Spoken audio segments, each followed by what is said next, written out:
Noticentro 1, CMI. Buenas noches, bienvenidos a las noticias. Los siguientes son los tres hechos más importantes de hoy en Colombia. El Comando Central del ELN emitió un comunicado en el que dice que no ha firmado con el gobierno del presidente Petro un acuerdo de cese el fuego bilateral. Esa guerrilla agrega que ese tema se podría conversar en la próxima ronda de negociaciones que está prevista para la tercera semana de enero en México. Para la máxima dirección del ELN, el decreto presidencial mediante el cual se acuerda un cese bilateral del fuego es, entre comillas, una propuesta para ser examinada. Ampliaremos esta noticia en nuestra emisión nacional a las 9 de la noche. A esta hora en la Casa de Nariño se adelanta una reunión para definir la posición oficial en relación con la declaración del ELN sobre el cese al fuego. En la reunión participan los ministros del Interior Alfonso Prada, de Defensa Iván Velázquez, el comisionado de paz Danilo Rueda y la jefe de gabinete Laura Saravia. Más tarde se integrará a la reunión el presidente Gustavo Petro, quien convocó de urgencia este encuentro. Ampliación de esta noticia en nuestra emisión nacional a las 9 de la noche. Los capitalinos tendrán que llenarse de paciencia en este 2023 porque se duplicarán los frentes de obra. Bogotá pasará de tener 400 intervenciones activas a más de 700. A las obras en ejecución se sumarán el cable aéreo de San Cristóbal, la ciclo Alameda Medio Milenio y el corredor verde de la carrera séptima. En el borde suroccidental de la ciudad se ejecutarán dos megaobras, la ampliación de la calle 13 y la Aló Sur, que irá desde Soacha hasta la calle 13. Ampliaremos esta noticia en nuestra emisión nacional a las 9 de la noche. Las siguientes son las noticias más importantes del mundo hoy. Millones de estadounidenses se encuentran bajo alerta por una tormenta invernal potencialmente mortal que amenaza con tornados a 15 estados. La nueva mayoría republicana de la Cámara de Representantes estadounidense levantó su primera sesión sin lograr elegir a su nuevo presidente, algo que no se había visto en los últimos 100 años. Estados Unidos aún considera ilegítimo al presidente Nicolás Maduro tras disolución de gobierno interino que era liderado por el opositor venezolano Juan Guaidó. A pesar de su muerte, Benedicto XVI seguirá siendo investigado por el supuesto encubrimiento en casos de pederastia. El ultraderechista judío y nuevo ministro de Seguridad Nacional israelí, Ben-Gvir, realizó una provocadora visita a la sagrada explanada de las mezquitas de Jerusalén. Con Claudia Palacios y Margarita Ortega.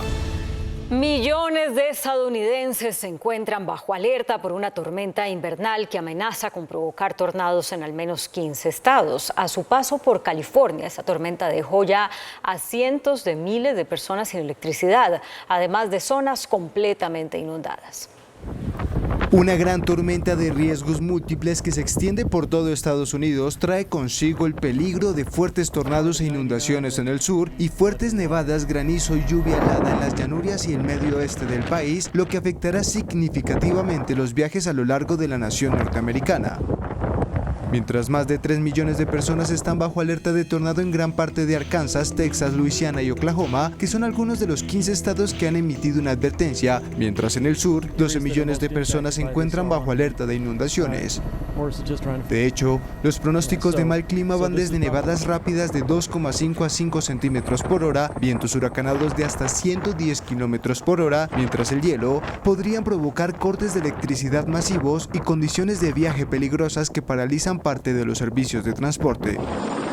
El mismo sistema de tormentas que se extiende por miles de kilómetros sobre territorio estadounidense causó precipitaciones récord e inundaciones mortales en California, donde se espera otra ola de lluvias intensas que podría agravar las peligrosas condiciones. La Cámara de Representantes de Estados Unidos no consiguió elegir a su presidente luego de 2 vueltas de votación, algo inédito en 100 años. El representante republicano Tom Cole pidió que la Cámara se suspendiera hasta el mediodía del miércoles después de la votación. La mayoría de los demócratas apoyaron la moción de aplazamiento. Comenzó la nueva legislatura en el Congreso estadounidense con la toma de posesión de los nuevos cargos electos tras las elecciones de medio término del pasado 8 de noviembre en Estados Unidos, en la que los demócratas de Joe Biden consiguieron retener su mayoría en el Senado, mientras que los republicanos consiguieron una diminuta mayoría en la Cámara de Representantes. Mientras las nuevas tomas de posiciones en el Senado se realizaron sin mayores inconvenientes de la mano de la vicepresidenta Kamala Harris, también líder de la Cámara Alta. El líder del Partido Republicano en la Cámara de Representantes, Kevin McCarthy, no logró asegurar los votos necesarios para ganar la primera ronda de la elección de presidente, lo que puso en marcha una complicada pelea en el Pleno que se da por primera vez en 100 años. En la primera ronda, McCarthy obtuvo 203 votos, mientras que 19 republicanos votaron por otros candidatos. Necesita 218 votos, pero el número requerido podría cambiar si los legisladores retienen sus votos. Por otro lado está el representante de Luisiana, Steve Scalise, republicano número 2 de la Cámara de Representantes, quien fue presentado también como un posible candidato a presidente. La Cámara no puede inaugurar el nuevo Congreso ni tomar juramento a nuevos miembros hasta que se elija un nuevo orador. Estados Unidos aún no considera ilegítimo a Nicolás Maduro luego de la disolución del gobierno interino de Venezuela. El Departamento de Estado de Estados Unidos afirmó que todavía no considera a Nicolás Maduro como el presidente legítimo de Venezuela y reconoció la autoridad de la Asamblea Nacional de 2015 después de que la oposición disolviera un gobierno interino. Estados Unidos no reconoce a Maduro como presidente por considerar fraudulenta su reelección en 2018 y desde entonces apoyó al líder opositor Juan Guaidó, que se proclamó presidente encargado el 5 de enero de 2019. Guaidó obtuvo el control de activos venezolanos bloqueados en el extranjero, pero nunca pudo asumir el poder real pese a un amplio apoyo internacional que ha mermado con el paso del tiempo. Ned Price, portavoz del Departamento de Estado, aseguró que seguirán cumpliendo el programa de sanciones contra el gobierno de Maduro en términos de promover la posibilidad de que el pueblo venezolano logre sus aspiraciones democráticas. El presidente estadounidense Joe Biden nominó a Jean Elizabeth Maines como embajadora de Estados Unidos en Colombia. El presidente Joe Biden nominó este martes a Jean Elizabeth Maines como nueva embajadora de Estados Unidos ante Colombia. Maines, una diplomática de carrera, tendrá ahora que pasar el proceso de confirmación ante el Senado, órgano que por ley debe dar su visto bueno a todos los embajadores propuestos por la administración. Jean Elizabeth Maines nació en Florida y es miembro de carrera del Servicio Exterior Superior. Fue embajadora en El Salvador en el periodo 2016 a 2019 y ha trabajado en Uruguay, Argentina, Brasil y Siria con cargos diplomáticos. De ser designada, reemplazará a Francisco Palmieri, quien ejerce actualmente en Colombia como encargado de negocios desde la salida de Philip Goldberg, quien fue nominado por el expresidente Donald Trump en 2019. El Parlamento Europeo inició un proceso para levantar la inmunidad de 2 eurodiputados que estarían implicados en la investigación del caso Kylie, una trama de corrupción que presuntamente involucra a Qatar. El Parlamento no divulgó los nombres de los legisladores, pero fuentes revelaron que se trata del representante italiano Andrea Cozzolino y del belga Marc Tarabella. Ambos están en el punto de mira de la pesquisa que llevó a la detención de la vicepresidenta de la institución, la eurodiputada socialista griega Eva Kaili. A pesar de las críticas al gobierno de Vladimir Putin por permitir bajas rusas en un ataque por parte de Ucrania, Moscú continúa su contraofensiva en Kiev y en otras ciudades principales del vecino país. Rusia continúa con su reciente oleada de ataques nocturnos con drones sobre Kiev y otras ciudades ucranianas. Al menos 3 personas murieron y otras 11 resultaron heridas en el bombardeo masivo que lanzó Rusia contra Kiev en las últimas 24 horas, el segundo desde el comienzo del año nuevo. El Kremlin llegó a atacar 10 asentamientos en la región de Druskivka, dañando un estadio de hockey sobre hielo, un hotel, una estación de autobuses, una iglesia, edificios agrícolas y casas privadas. Mientras en Moscú, nacionalistas y algunos legisladores rusos han exigido el castigo de mandos militares a los que acusan de ignorar los peligros, mientras crece la indignación por la muerte de al menos decenas de soldados rusos en uno de los ataques más mortíferos de la guerra en Ucrania. El Ministerio de Defensa de Rusia dijo que 63 soldados habían muerto en la víspera de Año Nuevo en una explosión lanzada por Ucrania y de la que Kiev asegura haber dado de baja a 400 reservistas. Los críticos rusos dijeron que los soldados estaban alojados junto a un depósito de municiones. Rusia advirtió que el diálogo de un tratado de paz con Japón es imposible por el curso antirruso que ha tomado la agenda de las autoridades niponas. El Kremlin abrió otro foco de tensión al asegurar que Japón es, abro comillas, un estado que adopta posiciones abiertamente hostiles y que ese gobierno o el gobierno de Japón dirige amenazas directas contra Moscú, lo que podría llevarle a verse obligado a tomar medidas. A pesar de su muerte, Benedicto XVI sigue siendo investigado en casos de pederastia. En dichos procesos, el expapa o el papa tenía una representación, por lo que las acusaciones aún pueden ser atendidas y los efectos de los resultados del juicio los recibiría un heredero. La Corte de Traunstein en Baviera, Alemania, confirmó que las acciones legales contra el Papa emérito Benedicto XVI no se van a detener a pesar de su muerte. El caso de investigación es el supuesto encubrimiento de pederastia por parte del Papa cuando fue arzobispo de Múnich y Freising entre 1977 y 1992.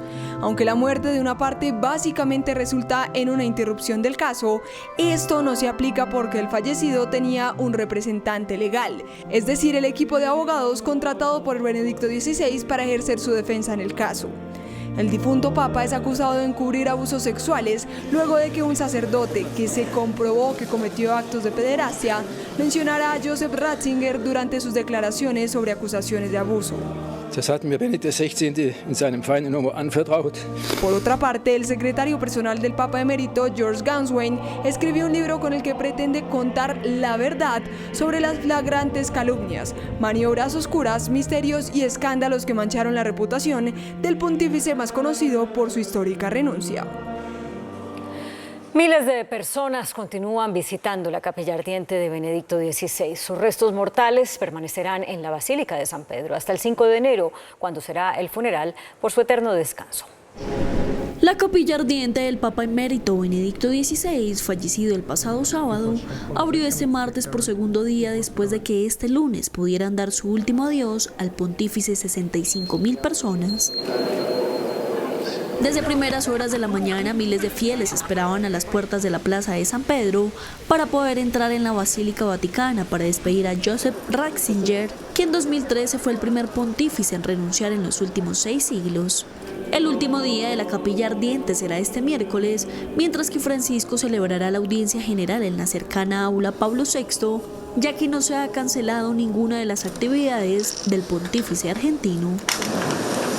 El sepelio de Benedicto XVI no será un funeral de Estado al no tratarse de un pontífice reinante, aunque contará con delegaciones oficiales de Italia y del país natal de Ratzinger, Alemania, y otras autoridades podrán asistir, pero deberán hacerlo a título personal. La despedida final se celebrará en la Basílica de San Pedro el próximo 5 de enero y será oficiada por el Papa Francisco. Será un funeral solemne pero sobrio para respetar tanto el cargo que ostentó y la voluntad del que fuera pontífice, que deseaba un adiós sencillo y acorde con los últimos años de su vida. El expresidente de Brasil, Jair Bolsonaro, pasa sus días en Orlando, en el centro de Florida, en Estados Unidos. Así lo revelan las primeras imágenes del ultraderechista tras dejar su país sin asistir a la ceremonia de investidura de su sucesor, Luis Ignacio Lula da Silva. Según ha revelado la agencia de noticias EFE, Bolsonaro se está hospedando en la casa de un luchador brasileño de artes marciales mixtas que ha sido un fiel aliado del exmandatario. Una fuerte polémica se desató en Jerusalén por la provocadora visita sorpresa del ultraderechista y nuevo ministro de Seguridad Nacional israelí, Ben-Gvir, a la explanada de las mezquitas, un lugar sagrado reservado al culto musulmán y objeto de duras tensiones entre palestinos e israelíes. El flamante ministro de Seguridad Nacional, Itamar Ben-Gvir, uno de los mayores líderes de la extrema derecha y actual miembro del gobierno más conservador que ha tenido Israel, hizo gala a la reputación que le precede con un provocador acto que podría desatar una nueva ola de violencia en una ya convulsionada Jerusalén. Esto después de que el polémico funcionario visitó la explanada de las mezquitas, un lugar sagrado y objeto de duras tensiones entre palestinos e israelíes, al que este miembro del partido ultranacionalista, religioso y supremacista judío entró acompañado de su rabino y fuertemente escoltado por la policía. Una visita que se realizó pese a las advertencias del movimiento palestino Hamas, que calificó la acción como el preludio de una escalada en la región, mientras la yihad islámica ya advierte de una nueva intifada. En un comunicado, el primer ministro israelí Benjamín Netanyahu afirmó estar determinado en mantener de forma estricta el status quo, afirmando que en el pasado otros ministros visitaron la explanada. Esto en respuesta a las agudas críticas internacionales, incluida la de Estados Unidos, que consideró inaceptable cualquier cambio que rompa el frágil equilibrio en los lugares santos en Jerusalén. Alemania rechazó la petición de Polonia de pagar una indemnización por la Segunda Guerra Mundial.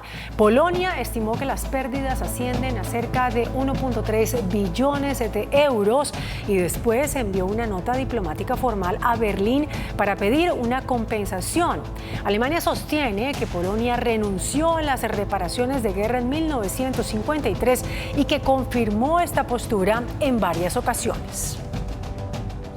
Desde Pekín juzgan de inaceptables los tests COVID para los viajeros procedentes de China, que se enfrenta a una oleada de casos de COVID-19 sin precedentes.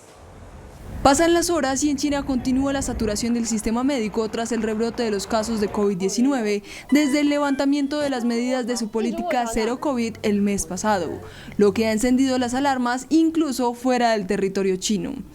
Medios asiáticos informan sobre el colapso de hospitales en los que se ha visto a una gran cantidad de pacientes dormir en el piso por falta de camas para dar abasto a la alta demanda por el incremento en el número de contagios.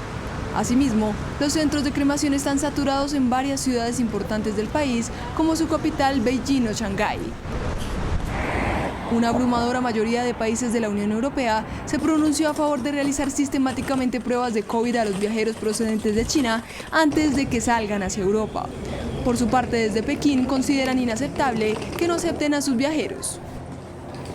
La Unión Europea aseguró que está dispuesta a enviar vacunas contra el COVID-19 a China, que enfrenta, como veíamos, una grave ola de infecciones tras el fin de sus estrictas restricciones sanitarias. Aunque miembros de la Comisión Sanitaria Europea se comunicaron con sus homólogos en Pekín para concretar la propuesta, aún no han recibido respuesta. Mientras Bruselas está estudiando una acción coordinada para los pasajeros procedentes de China después de que varios Estados miembros les impusieron la obligación de someterse a la prueba COVID. Regresa a Egipto el sarcófago verde robado que se exponía en un museo de Estados Unidos. Recuperaron la tapa del llamado sarcófago verde, uno de los más grandes que data del periodo tardío del Antiguo Egipto, entre 300 a 700 años antes de Cristo. Este sarcófago regresó después de que las autoridades estadounidenses comprobaran que había sido llevado de contrabando en el 2008. Pesa alrededor de 500 kilogramos y su recuperación se produjo como resultado de la colaboración con las autoridades estadounidenses y de una investigación que duró más de 2 años. La tecnología es una gran aliada a la hora de controlar los gastos y mejorar la administración del dinero, gracias a aplicaciones para optimizar las finanzas personales desde cualquier teléfono. Tras las fiestas de fin de año, la temporada de vacaciones y los nuevos aumentos del 2023, es apenas natural que muchas personas inicien el año con sus presupuestos un poco desajustados.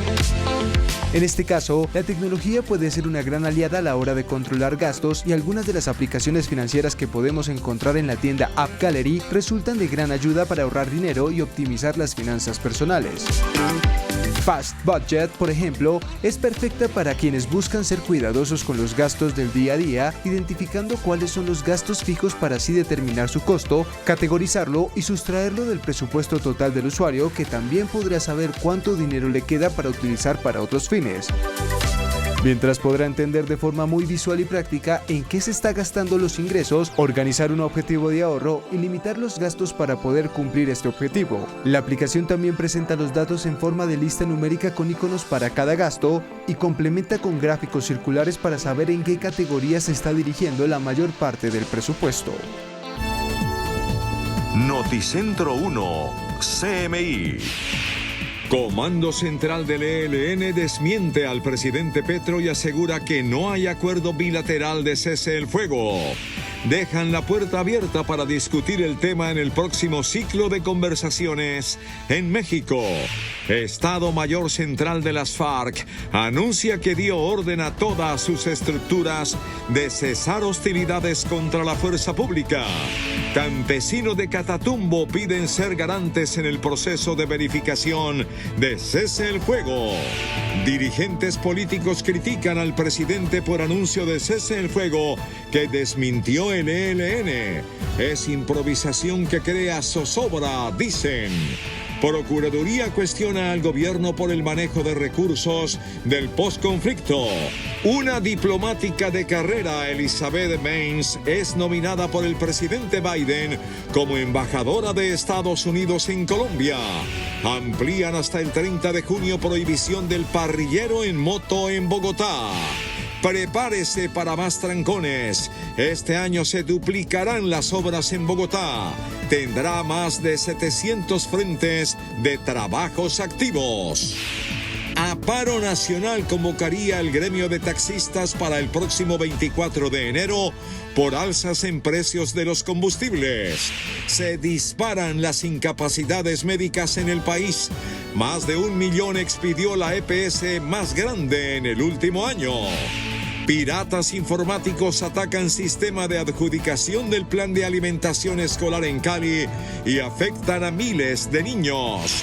Ministra de Minas critica a generadoras por alzas en las tarifas de la energía.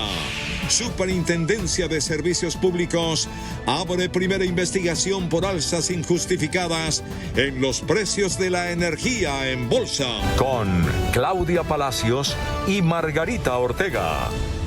Bienvenidos a nuestra segunda hora de noticias. El Comando Central del ELN desmintió que haya firmado con el gobierno del presidente Gustavo Petro un acuerdo de cese el fuego bilateral.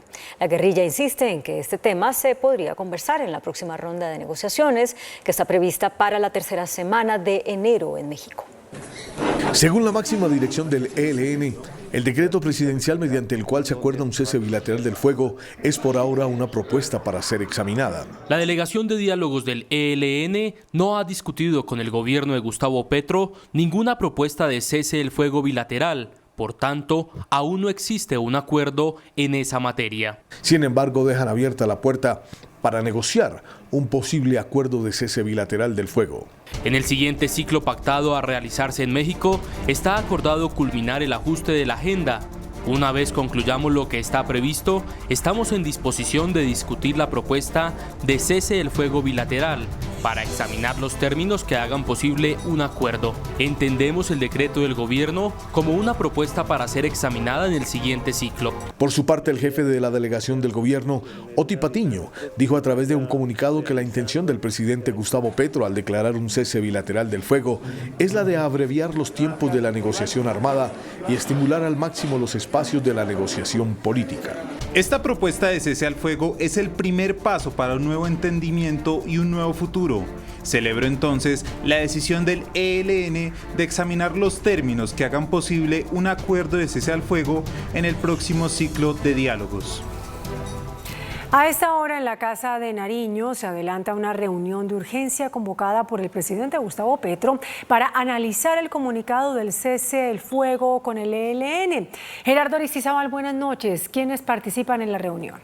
Hola, muy buenas noches. Pues en esta reunión participan los ministros del Interior, Alfonso Prada, de Defensa, Iván Velázquez, el comisionado de Paz, Danilo Rueda, y la jefe de gabinete, Laura Sarabia, que funge también como secretaria privada del presidente Gustavo Petro, que a propósito se integrará a esta reunión después de que hayan sido explorados los caminos para decidir qué hará el gobierno nacional en relación con el ELN y el pronunciamiento en el sentido de que esa organización subversiva no ha acordado ningún cese bilateral con el gobierno nacional, tal como lo publicó el mandatario colombiano el 31 31 de diciembre por su cuenta de Twitter a las 10:45 de la noche. Mañana, nos dicen en la Casa de Nariño, a las 7 de la mañana, los ministros del Interior, de Defensa, más el comisionado Danilo Rueda, darán una declaración sobre las conclusiones de la reunión tan pronto le entreguen la información al presidente Gustavo Petro y este decida qué hacer en ese proceso de negociación que cumplió su primera etapa de conversaciones en Caracas y que ahora debe tener una segunda en México por solicitud de ambas partes. Por el momento es toda la información desde la Casa de Nariño. Gerardo Aristizábal, Noticentro 1, CMI. Gracias, Gerardo. Quedamos atentos entonces. Fuertes críticas recibió hoy el presidente Gustavo Petro de parte de dirigentes políticos por el desmentido del grupo ELN a un acuerdo de cese el fuego bilateral y le pidieron al jefe de Estado que sea prudente en el manejo de las informaciones relacionadas con ese proceso de paz. El ex candidato presidencial Sergio Fajardo calificó de preocupante que el proyecto de paz total, que en su opinión es histórico y complejo, se esté afectando por lo que calificó como un error grande. Estos pasos que se están dando, yo no quiero ser cansón ni pretendo ser una persona mortificada ni tener ningún tipo de resentimiento. Estoy tratando de ser lo más juicioso posible. Rigor, transparencia y pedagogía. Y no hay ni rigor, ni transparencia, ni pedagogía. Y esos son factores que se necesitan para tener un buen gobierno, independientemente de la ideología de los programas. El exnegociador de paz y actual senador Humberto de la Calle admitió que es un momento muy confuso para el país. Naturalmente es un error enorme del gobierno. Una guerrilla puede ser lo que sea, pero cuando uno toma la decisión de negociar, pues no puede sorprenderla. La mesa es el lugar donde se discute y solo de la mesa deben salir decisiones acordadas. El dirigente del Nuevo Liberalismo, Carlos Fernando Galán, le pidió al gobierno que tome esto como una lección. Para que el gobierno tenga mucho cuidado con la improvisación, que deje a un lado el Twitter, el show, los anuncios, y que le inyecte mucha prudencia, en general a todos los temas, pero en particular a la búsqueda de la paz. El senador de Cambio Radical, Carlos Fernando Motoa, aseguró que el país está sumido en la incertidumbre. Algo está ocurriendo con la seguridad del país. Esos anuncios, insisto, están generando mucha preocupación en Colombia y por supuesto están desmoralizando a la fuerza pública. El senador David Luna calificó de falta de respeto con los colombianos el desmentido anuncio del presidente Petro. Usted debe ordenar hoy a nuestras Fuerzas Armadas ejercer control territorial y proteger a nuestra sociedad civil. Y al ELN un mensaje, que la paz se logra con hechos, no con palabras y mucho menos con comunicados. El ex candidato Sergio Fajardo recalcó que en su concepto es una fatalidad que no se pueda confiar en la palabra del presidente de la República en el tema de la paz y en otras decisiones de su gobierno. Por su parte, el gremio de militares retirados también mostró su postura frente al comunicado del ELN, además de rechazar el protocolo establecido para frenar operaciones. En diálogo con Noticentro 1 CMI, el presidente de la Asociación de Oficiales Retirados de las Fuerzas Militares, coronel retirado John Marulanda, reaccionó al anuncio de la guerrilla del ELN de desmentir al gobierno colombiano respecto a un cese del fuego bilateral. El gobierno ha venido fallando desde que declaró el 31 por la noche de que habría cese de fuego bilateral con estos 5 grupos. Ya el ELN ha salido del frente a decir algo muy claro, y es de que ellos no están discutiendo un cese al fuego bilateral. Eso está hasta ahora en discusión y plantean que México es el próximo sitio donde se puede discutir esto. Creo que es un gobierno ingenuo. Para el coronel retirado Marulanda es muy delicada la situación ante una inminente ola de violencia que esto podría representar. Sí, es muy delicado, pone al gobierno en graves aprietos. ¿Y qué tiene que ver esto con la suspensión de la compra de los aviones estratégicos de Francia? ¿Qué tiene que ver esto con la liberación de los muchachos que participaron en el supuesto estallido social del Valle? Reveló que en algunas regiones del país esto se ha prestado para que los grupos armados hagan mayor presencia sin miedo a la fuerza pública. En la carretera entre Tame y Fortul en el día de ayer permaneció un grupo de hombres y mujeres armados y uniformados estableciendo un retén. Los oficiales retirados de las fuerzas militares piden que se retomen las operaciones de defensa y ataque a nivel nacional. El gobierno dio a conocer esta noche los 5 decretos expedidos el 31 de diciembre, mediante los cuales se establece un cese el fuego bilateral con igual número de organizaciones armadas. En cuanto a las 2 disidencias de las FARC, los documentos aclaran que con el llamado Estado Mayor de Iván Mordisco se adelantaría un proceso de paz y con la segunda Marquetalia de Iván Márquez se haría un diálogo de sometimiento a la justicia. En el decreto 2656, el gobierno ordena la suspensión de operaciones militares y operativos policiales en contra de los miembros del Estado Mayor Central de las FARC-EP, es decir, las tropas al mando de Iván Mordisco, que participen en el proceso de paz. Caso contrario al decreto 2660, donde hablan de la segunda Marquetalia, los comandos bolivarianos de la frontera y la coordinadora guerrillera del Pacífico, donde se habla de suspender operaciones militares contra sus integrantes para facilitar la instalación de una mesa de diálogo y lograr el sometimiento a la justicia y su desmantelamiento. En cuanto a las AGC o Clan del Golfo, el decreto 2658 establece que también se ordenará la suspensión de operaciones militares y operativos policiales en contra de los miembros de las Autodefensas Gaitanistas de Colombia, AGC, en torno a facilitar la instalación de una mesa de diálogo y lograr el sometimiento a la justicia y su desmantelamiento. El Estado Mayor Central de las FARC, que comanda Iván Mordisco, ratificó que se acoge al cese bilateral acordado con el presidente Petro y anuncia que dieron la orden inmediata a todas sus estructuras de cesar acciones hostiles contra la fuerza pública. Tras el anuncio del presidente Petro de un acuerdo con varias organizaciones armadas para adelantar un cese bilateral del fuego, los dirigidos por Iván Mordisco, quien se separó de los acuerdos de La Habana, aseguraron: la llegada del cese bilateral del fuego es el resultado principalmente del llamado de las comunidades y organizaciones sociales víctimas de las causas estructurales del conflicto social y armado y sus consecuencias, de la voluntad del gobierno nacional expresada en las acciones concretas de algunos de sus representantes para desescalar las confrontaciones. Dicen estar dispuestos a participar en la verificación y monitoreo del cese del fuego. Compartimos nuestra disposición para la construcción de un escenario de verificación que brinde garantías al pueblo colombiano sobre la voluntad de paz de todas las partes e impida que los sectores guerreristas se impongan y saboteen, como lo intentaron hacer durante la manifestación del cese unilateral del fuego. Asegura el Estado Mayor Central de las FARC que ha dado la orden de parar acciones contra la fuerza pública. Estaremos en nuestras áreas de la mano con los procesos sociales en función de organizar y dinamizar la construcción de una paz con justicia social. Asimismo, tal como le anunciamos al señor presidente de la República en carta enviada a través del Alto Comisionado para la Paz, Danilo Rueda, el pasado 4 de septiembre, respondemos de la misma manera, ordenando a todas las estructuras, frentes, columnas y compañías, unidades de trabajo clandestinas y a la milicia bolivariana, cesar inmediatamente acciones hostiles contra la fuerza pública. Tal como lo reveló en Noticentro 1 CMI, el comisionado para la paz, el Consejo Nacional de Iglesias, nombrará en los próximos días 2 enviados especiales para dar respaldo al proceso de paz total y para participar en el mecanismo de verificación de cese el fuego. Desde Barranquilla, el pastor presbiteriano Milton Mejía de DiPaz aseguró que parar las armas es un logro, pero sentarse a dialogar es la mayor de las conquistas. El pastor Milton Mejía de la Iglesia Presbiteriana es actualmente el esposo de Adelaida Jiménez, también pastora y que hace parte del equipo negociador con el ELN. DiPaz es una red de iglesias esencialmente evangélica que se dedica a apoyar los procesos de paz en los diferentes territorios. Forman parte del Consejo Mundial de Iglesias, donde 350 congregaciones trabajan por la paz y que podrían formar parte del mecanismo de verificación del cese del fuego.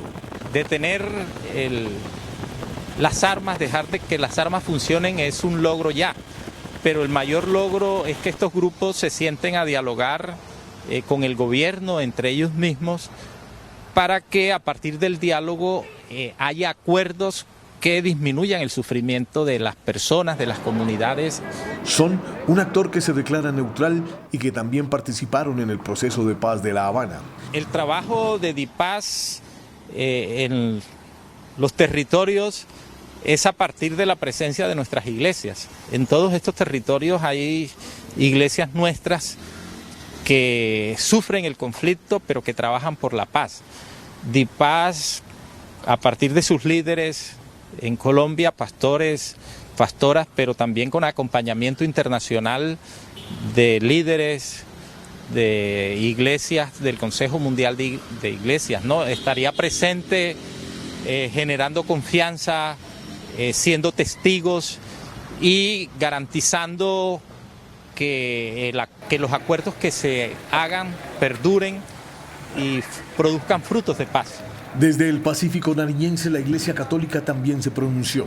Un llamado también para los actores armados para que cumplan con ese compromiso, para que respondan con seriedad, con verdad a ese compromiso de paz, a ese llamado que ha hecho el gobierno.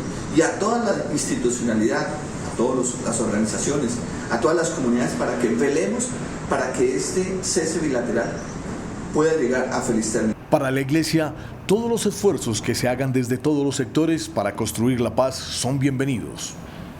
Desde el norte de Santander, los voceros de la Asociación por la Unidad Campesina del Catatumbo reiteraron que para el proceso de verificación del cese el fuego bilateral se hace indispensable la participación efectiva de la sociedad civil. Olger Cáceres, campesino y líder social de la región del Catatumbo, conoce la guerra que desde hace más de 40 años vive esta región del país. Por eso, en medio de la esperanza, celebra que haya un cese el fuego bilateral con 4 grupos armados que tienen presencia en el territorio. Se hace necesario entonces que sean las comunidades campesinas organizadas que también hagan parte, que sean garantes de este cumplimiento a estos acuerdos del cese bilateral al fuego. Ahí están las guardias campesinas, existen otros mecanismos que pueden servir para que estos acuerdos se cumplan. El representante de la Asociación por la Unidad Campesina del Catatumbo, ASUNCAT, celebra este anuncio del gobierno de un cese bilateral del fuego. ¿Cuántas vidas humanas se hubieran salvado?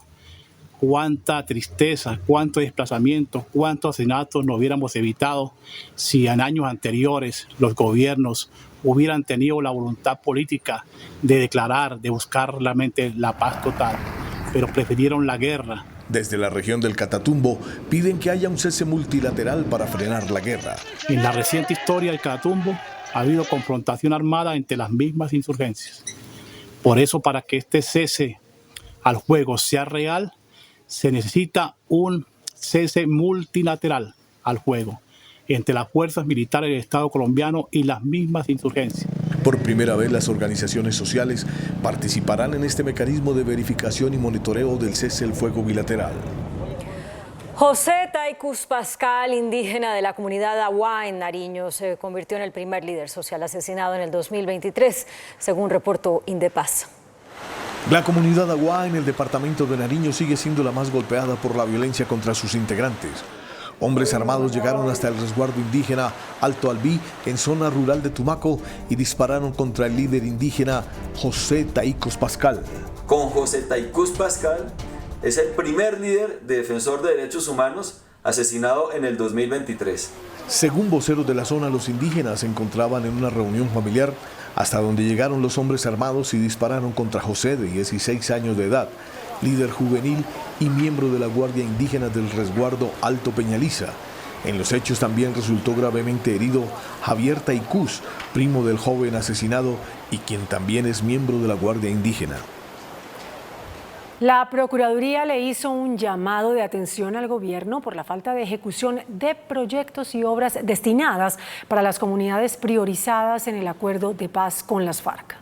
En el análisis hecho por la Procuraduría, la entidad denuncia que solo hay avance en 54 de 131 proyectos relacionados con la implementación del Acuerdo de Paz del Programa de Desarrollo en Enfoque Territorial PEDET. El Ministerio Público señala que hay riesgo en la ejecución de más de 19.000 millones de pesos. Llamó la atención para que las entidades cumplan los compromisos adquiridos y así se materialicen las acciones en beneficio de las comunidades que fueron afectadas por el conflicto armado. Las regiones donde la Procuraduría alerta que hay un mayor riesgo en la implementación de los proyectos del proceso de paz son los Montes de María, y en Guapi, López de Micay y Timbiquí en Cauca, y en Buenaventura, Valle del Cauca. La entidad le pidió al gobierno adoptar las medidas para garantizar la inversión de los recursos del posconflicto. El Gobierno Nacional expidió los decretos mediante los cuales reestructura la organización de la Presidencia de la República y fija las asignaciones salariales. El ahorro en gastos anual se prevé cercano a los 80.000 millones de pesos. Con 3 decretos firmados por el presidente de la República quedó reorganizada la estructura de la Casa de Nariño, la Presidencia de la República. En esta reestructuración trabajó el director del DAPRE, desde hoy, secretario general de la Presidencia, Mauricio Liscano, durante los últimos 4 meses. Son reducidos 78 altos cargos de la Casa de Nariño. Hay un ahorro de 9.810 millones en gastos de funcionamiento y también en gastos de inversión. 68.000 millones en inversión. Eliminamos muchos cargos de la presidencia, es la presidencia más liviana en la historia de Colombia, pero además le vamos a subir los sueldos a todas las personas que ganan menos recursos en la presidencia. Luego también eso tiene su lado social. Con esta reestructuración fueron eliminadas varias consejerías presidenciales, entre ellas la de Comunicaciones, que vuelve a ser Secretaría de Prensa. De acuerdo con el secretario general de la Presidencia, a menor burocracia, mayor eficiencia. La presidencia más eficiente y más liviana y menos burocrática de la historia de Colombia. El decreto también establece las entidades adscritas al Departamento Administrativo de la Presidencia, entre ellas la Unidad Nacional para la Gestión del Riesgo de Desastres y la Agencia para la Reincorporación y la Normalización, lo mismo que la Agencia para la Renovación del Territorio. El presidente de Estados Unidos, Joe Biden, nominó hoy como su nueva embajadora en Colombia a la diplomática de carrera Jean Elizabeth Mains. Jean Elizabeth Mains nació en Pompano Beach, Florida, hace 53 años. Es una diplomática de carrera que sirvió como embajadora de Estados Unidos en El Salvador entre 2015 y 2019 bajo los gobiernos de Barack Obama y Donald Trump. Actualmente se desempeña como asesora superior de política exterior del Comando Sur de Estados Unidos. Casi toda su carrera diplomática ha sido en varios países de América del Sur, como Argentina, Uruguay y Brasil, pero ha estado también en Portugal y Afganistán. La señora Mains, de ascendencia alemana, está casada con el uruguayo Héctor Serpa. Tienen 2 hijas. Su nominación deberá ser confirmada por el Senado. La Embajada de Estados Unidos en Bogotá saludó la nominación con este trino. Estamos muy complacidos con el anuncio de la Casa Blanca del nombramiento de Jean Elizabeth Mains como próxima embajadora de Estados Unidos en Colombia. Una vez confirmada su designación por el Senado de Estados Unidos, esperamos darle la bienvenida a Colombia. En el proyecto de reforma pensional que llevará al Congreso de la República el gobierno de Gustavo Petro, será incluido un artículo que establece una renta básica vitalicia. Así lo anunció la ministra del Trabajo, Gloria Ramírez. La reforma pensional va a ser socializada con los trabajadores y empresarios antes de ser presentada ante el Congreso de la República. Dice la ministra del Trabajo, Gloria Ramírez, que lo que pretende, entre otros un articulado, es una renta vitalicia de medio salario mínimo a los adultos mayores que no alcanzan a tener pensión. La reforma pensional también es una reforma estructural, no es una reforma paramétrica. Lo que estamos buscando es cómo generamos mayor cobertura para que todos los adultos mayores que hoy están por fuera de la posibilidad de tener una vejez digna, tengan unos elementos que les permitan, a través del apoyo, digamos, del Estado, de liberar sus recursos, vayamos a poder potenciar una vejez con dignidad, que no vivan de la calidad de sus familias, sino que tengan unos mínimos que les permitan estar con dignidad. Una reforma. Y dice que la reforma buscará armonizar el régimen privado de los fondos y el de Colpensiones de prima media al público. Lo que vamos a hacer es equilibrarlo, desde luego respetando los ahorros de los colombianos. Eso no lo vamos a tocar, ni le vamos a tocar su plata. La plata lo que vamos a hacer es ponerla entre todos para hacer que haya un sistema de pensión solidario y compensado, que los trabajadores nuevos paguen las pensiones de los viejos, que sea intergeneracional, como es en todas las partes del mundo. En Colombia, el grueso de los cotizantes está en los fondos privados, cerca de 19 millones, mientras que en Colpensiones apenas hay cerca de 6 millones. Taxistas hablan de posible paro nacional el próximo 24 de enero por las alzas en el precio de los combustibles. Desde el Ministerio de Transporte proponen reuniones para escuchar a los sectores afectados. De no tener una respuesta por parte del gobierno nacional sobre el alza en el precio de la gasolina y otros combustibles, el gremio de taxistas anunció que pararán sus labores desde el próximo 24 de enero. Si el gobierno no nos ha escuchado de aquí al 24, pues nosotros como organización gremial más relevante, más, digamos, la más grande de todas que me han apoyado en todo el país con los ceses de actividades, entraríamos nosotros a apoyar el cese de actividades el día 24. También piden revisar y controlar la comercialización de biocombustibles en el país. con un valor del etanol a 23.000 pesos y con un galón de biodiesel a 20.300 pesos. Ahí es donde el Estado colombiano tiene que comenzar a apuntar. ¿Quién regula el valor de este galón? Porque hoy el 12% del etanol está yéndose a mezclar la gasolina en Colombia. Ante las numerosas críticas de taxistas y transportadores de carga, el Ministerio de Transporte emitió un comunicado aclarando que el aumento en el precio del diésel es una actualización anual. Sin embargo, está dispuesto a sentarse con los distintos gremios afectados. Nuestro ministerio está listo para sostener las reuniones necesarias con los gremios del sector transportador y de carga para demostrarle la realidad del costo del combustible que siempre les generará beneficios. Este año el precio de la gasolina aumentó 400 pesos. La aerolínea Estelar anunció la cancelación de todos sus vuelos entre Colombia y Venezuela a partir de mañana. Asegura que operar desde Colombia se devolverá el dinero. A través de un comunicado, la aerolínea informó que la Aeronáutica Civil colombiana no le ha dado respuesta a la solicitud realizada para poner en marcha el traslado comercial de pasajeros entre ambos países. Aclaran que la autoridad aeronáutica venezolana aprobó la operación en diciembre del año pasado, pero no es procedente sin la autorización de ambas naciones. Las autoridades en Bogotá extendieron por 6 meses más la prohibición al parrillero en moto. La medida redujo en 47% el hurto con esta modalidad. Hasta el 30 de junio se extenderá la prohibición al parrillero hombre en moto en la capital del país. La medida seguirá operando los días jueves, viernes y sábado entre las 7 de la noche y las 4 de la mañana. Está vigente en Bogotá hasta el 30 de junio del 2023. Creemos que los indicadores nos demuestran que debemos seguir con esta medida y por esto la mantenemos. Y es que las cifras demuestran una reducción en casi todos los delitos cometidos en moto. Los homicidios bajaron en 40%, el hurto a comercio 27%, el hurto a carros 61% y el hurto a personas 47%.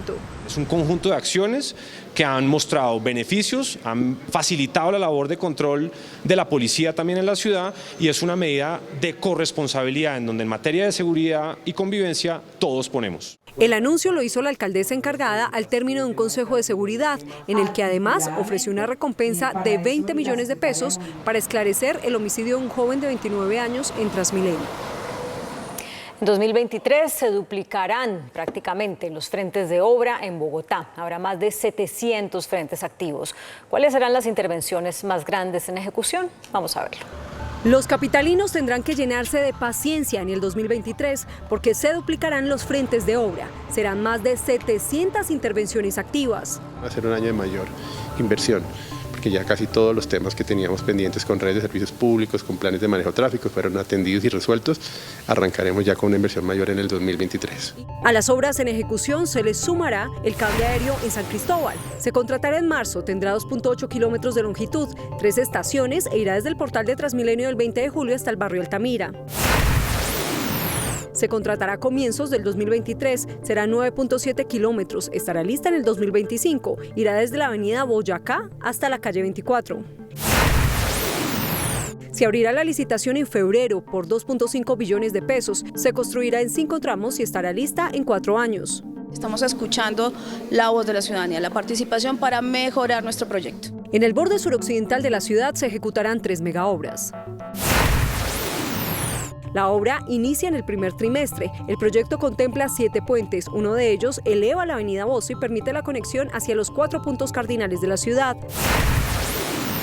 La construcción empezará a mediados del 2023. Serán 24.5 kilómetros con 4 carriles que servirán para descongestionar la salida por el suroccidente de la ciudad. Irá desde Cibate y Soacha hasta la calle 13. La Lo Sur estará lista en el 2027. La ampliación de esta vía se contratará en marzo. Tendrá una longitud de 11.4 kilómetros. La inversión supera los 2 billones de pesos. Se trata de la licitación más grande que el IDU ha abierto en los últimos 3 años. Estamos haciendo una intervención de una avenida completa, una autopista de alta capacidad sin ninguna intersección semaforizada. Más que un vehículo que entre por el río Bogotá y llegue a las 50, llega más o menos en 25 minutos. La inversión en estas obras viales supera los 10 billones de pesos. Se dispararon las incapacidades médicas, así lo revela un informe de la EPS más grande del país. Las incapacidades son otro gasto que las EPS deben asumir. Preocupa que en las festividades se reporta un pico de estas peticiones. En el último año, solo la entidad Nueva EPS, que es la más grande del país, entregó 1.030.070 incapacidades. Se han tenido unos picos importantes en los meses de junio, normalmente también en diciembre, generados pues por las festividades, obviamente, las salidas a vacaciones, y eso hace que se presenten algunos picos.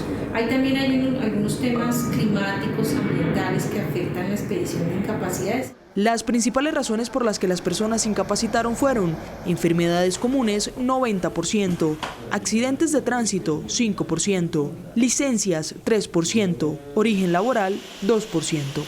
Licencias por encima de los 35.000 expediciones, dando la cobertura, pues la tranquilidad que requieren los padres cuando se presenta el tema de los nacimientos. Muy importante recomendar a nuestros afiliados que cuando se tienen incapacidades que superan los 180 días ya hay que tramitar ante el fondo de pensiones para que allí nos puedan hacer los análisis. Este es el top 5 de enfermedades comunes reportadas: resfriado común, gastroenteritis, lumbago no especificado, COVID-19 e infección viral. La Fiscalía abrió investigación por la muerte de una bebé en el parqueadero de un motel en Valledupar. La Fiscalía inició con los actos urgentes para establecer cómo ocurrieron los hechos en los que murió una bebé de 7 meses que fue hallada sin vida dentro de un vehículo estacionado en un motel de la capital del departamento del Cesar. Abogados explican que la Fiscalía puede iniciar el proceso por el delito de homicidio. Los padres de esta menor de edad que falleció en la ciudad de Valledupar podrán enfrentar el delito de homicidio culposo, que oscila en una pena de 32 meses a 108 meses de prisión. Esta pena dependerá del juez de conocimiento, quien haga la tasación de la misma. La menor habría fallecido al quedar expuesta a gases tóxicos, pues las primeras versiones señalan que el vehículo, pese a estar parqueado, estaba encendido. La Fiscalía está a la espera del reporte de medicina legal sobre las causas de la muerte y los investigadores entrevistan a la mamá de la menor y su acompañante. En el departamento de La Guajira, un soldado asesinó a su superior por una presunta agresión verbal que recibió minutos antes. Un soldado que se encuentra actualmente prestando su servicio militar, mientras estaba en su turno de centinela, habría accionado su fusil de dotación contra el sargento viceprimero Davinson Javier Codina Gómez. Tras lo sucedido, el personal que se encontraba disponible le retiró el fusil al soldado y llevó al suboficial a la clínica Clinivida en Río Hacha, La Guajira, donde falleció. La situación fue puesta en conocimiento de las autoridades para dar inicio al proceso de investigación correspondiente. De igual forma, este comando prestará la colaboración necesaria para esclarecer las circunstancias de modo, tiempo y lugar en que ocurrieron los hechos e iniciará con la indagación disciplinaria correspondiente. La 10ª Brigada del Ejército extendió sus condolencias a la familia del uniformado y puso a su disposición el equipo psicosocial de la unidad militar para afrontar este hecho. Colombia reportó récord de incautaciones de contrabando, licor, textiles y medicamentos, los más contrabandeados. La Policía Fiscal y Aduanera entregó el balance relacionado con las incautaciones presentadas el año pasado. Según la Polfa, se desarrollaron 31.100 acciones de control, logrando la incautación de más de 102 millones de unidades de artículos y mercancías, avaluadas en más de 275.000 millones de pesos. Se realizó el registro y allanamiento a 336 centros de acopio de mercancía de contrabando.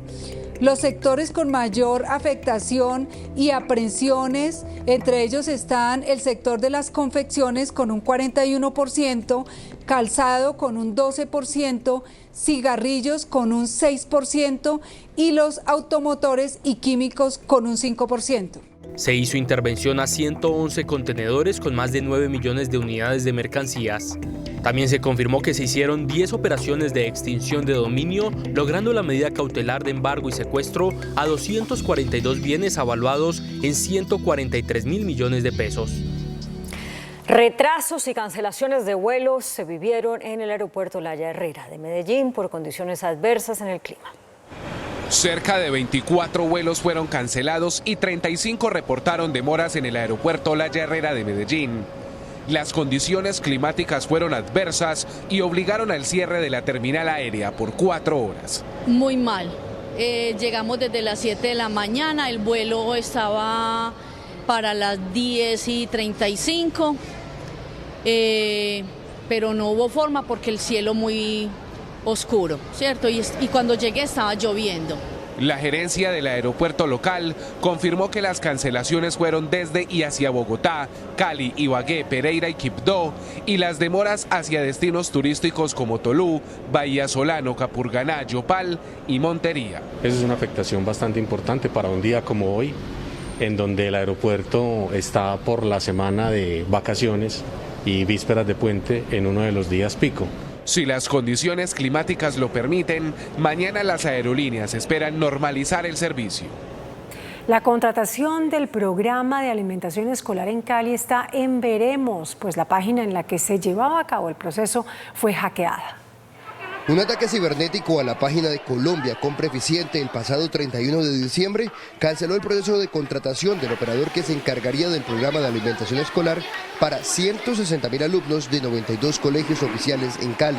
Estábamos supremamente preocupados, estamos dejando las denuncias a la Fiscalía porque necesitamos identificar de qué IP, de qué computador se estableció este hackeo y ojalá la plataforma pueda tener un plan de mejoramiento para que no se presente esto en otros entes territoriales. El PAE en la capital del Valle cuenta con un presupuesto superior a los 67.000 millones de pesos y las autoridades esperan retomar el proceso antes del 30 de enero, fecha en la cual regresarán las clases escolares.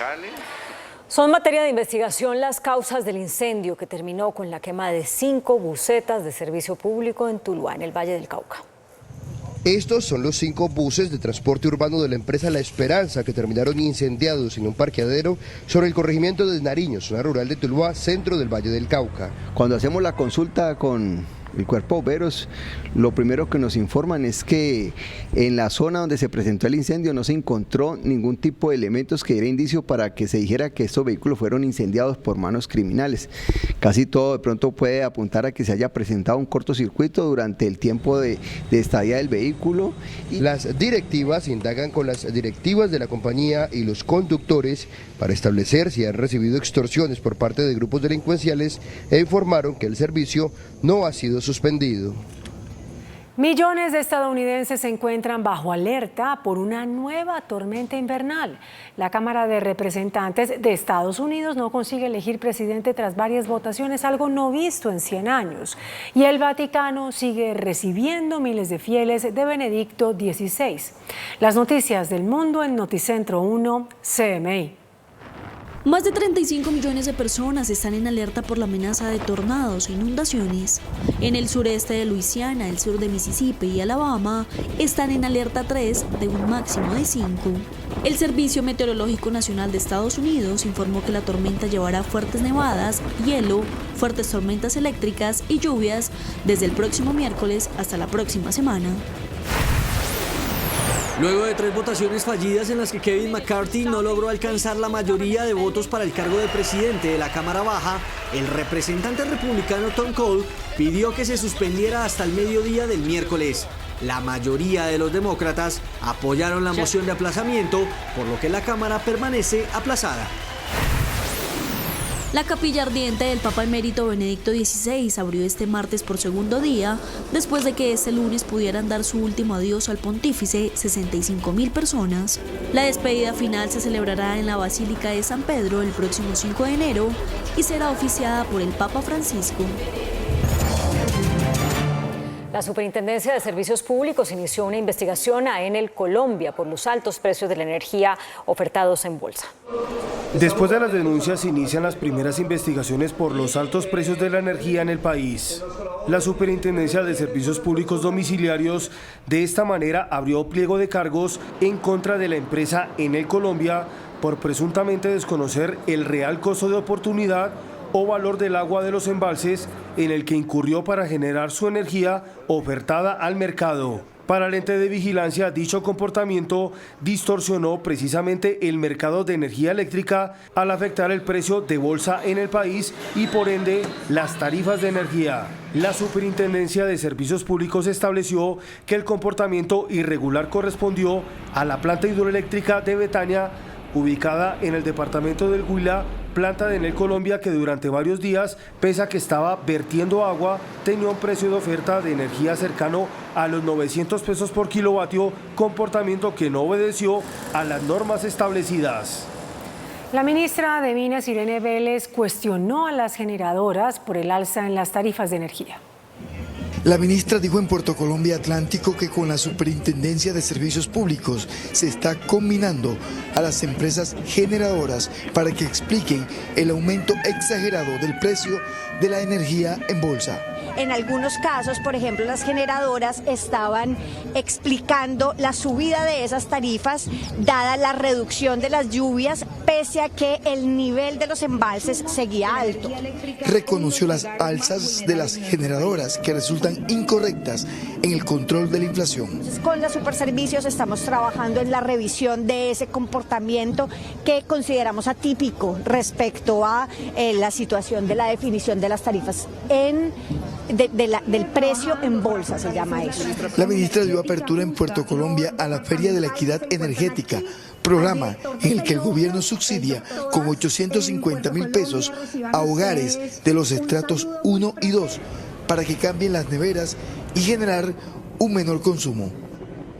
La Superintendencia de Industria y Comercio reportó un crecimiento en el número de quejas y reclamos por las irregularidades de las empresas prestadoras de servicios públicos. El informe de la Superintendencia de Industria y Comercio reveló que en 2022 crecieron las peticiones, quejas y reclamos por las irregularidades de las empresas en la prestación del servicio. Se registraron cerca de 300.000 ciudadanos que presentaron quejas, además del incumplimiento en las garantías ofrecidas en la compra de un producto. Los sectores con mayores quejas fueron salud, con el 34%, seguido de servicios públicos con el 20% y telecomunicaciones, que registra un 16%. La superintendencia seguirá intensificando los controles en favor de los usuarios. El Banco de la República reportó crecimiento y cifras récord en las remesas a Colombia desde el exterior. En medio de la reactivación y un buen año para Colombia, las remesas del exterior se sumaron a la buena dinámica de la economía nacional. De acuerdo con el informe del Banco de la República, al mes de noviembre de 2022, las remesas alcanzaron 8.579 millones de dólares, que representa un alza del 10,4% frente al mismo periodo del año anterior. El crecimiento ha llevado a más actores del mercado financiero, como plataformas de envíos y transacciones en línea, a entrar en esta modalidad. La oportunidad para jugar en este sector es muy grande, y especialmente pudiendo entregar precios diferenciales para que las personas no tengan que pagar comisiones tan altas. El segundo mayor ingreso del país luego de los hidrocarburos superó los niveles prepandemia del 2019, cuando registró 7.086 millones de dólares. Los países con mayor número de envíos son Estados Unidos, España, Reino Unido y Chile, que responde a los lugares más frecuentes donde trabajadores colombianos buscan oportunidades de empleo. Colombia no solamente es uno de los principales receptores de remesas, sino que adicionalmente por la naturaleza colombiana, por la economía colombiana, estamos muy conectados con esa globalidad. Cada vez hay más personas en Colombia que trabajan en un espectro realmente global. La tendencia se mantendría para 2023. La DIAN no volverá a exigir la renovación del Registro Único Tributario, el RUT. Así lo anunció la entidad al señalar que cualquier modificación solo será necesaria si el usuario requiere hacer un cambio de datos de información personal. El Instituto Colombiano Agropecuario y FENAVI intensifican medidas de control para evitar la propagación de la gripe aviar en el país. Este martes el Instituto Colombiano Agropecuario anunció la implementación de una serie de medidas para evitar la propagación de la gripe aviar en el país. Desde octubre el Ministerio de Agricultura, en conjunto con FENAVI, pusieron en marcha un plan de acción tras la confirmación de casos de algunas aves en el norte del territorio nacional. Son 5 departamentos que están en alerta, donde incluso hay zonas con cuarentena para evitar la llegada de la enfermedad a granjas comerciales. Nosotros, con la bioseguridad y el trabajo del ICA y el Ministerio de Agricultura, hemos logrado contener la enfermedad en el país. En el momento en que llegue a granjas comerciales, las medidas que tienen que tomar de financiamiento, de líneas de crédito y de Fondo Nacional de Garantías para apalancar esos nuevos créditos. La enfermedad, que es letal para las aves, causando la muerte, afecta a la producción nacional de no tomarse los correctivos necesarios. Para ello se prohibieron eventos gallísticos en el país y por parte del INVIMA se anunciaron inspecciones para determinar la buena procedencia de las aves y los destinos finales de la carne. Esta enfermedad no afecta a los seres humanos, no hay riesgo de consumir pollo y huevo, pero sí afecta a las aves y disminuye producción. Lo venimos viendo en todo el mundo, en algunos países han tenido que sacrificar millones de aves. Las medidas se mantendrán a un fenómeno que se puede extender hasta el mes de abril. El índice de capitalización de la bolsa, que mide el comportamiento de las 20 principales acciones, cerró a la baja. El índice selectivo MSCI Colcap de la Bolsa de Valores de Colombia bajó 1,11% a 1.269 puntos. La acción del Banco de Bogotá fue la que más subió, con una valorización de 7,84% a 39.900 pesos. La acción preferencial del Grupo Argos fue la que más bajó, con una pérdida de 6,77% a 6.055 pesos. La acción más negociada de la jornada fue la de Ecopetrol, al movilizar más de 21.000 millones de pesos, con una variación negativa de 3,99% a 2.380 pesos. El dólar cerró al alza. Indicadores económicos en Noticentro 1, CMI. La tasa representativa del mercado que regirá para mañana miércoles será de 4.842 pesos con 26 centavos. Los profesionales del cambio compran la divisa en promedio en 4.650 pesos y la venden en 4.700 pesos. Un euro cuesta 5.162 pesos con 50 centavos. La libra de café en Nueva York se cotizó a $1.66. El azúcar se transó en 19,72 centavos de dólar la libra. El barril de petróleo WTI se cotizó en $77.19. La referencia Brent para Colombia se cotizó en $82.36. Una acción de Ecopetrol cuesta 2.380 pesos.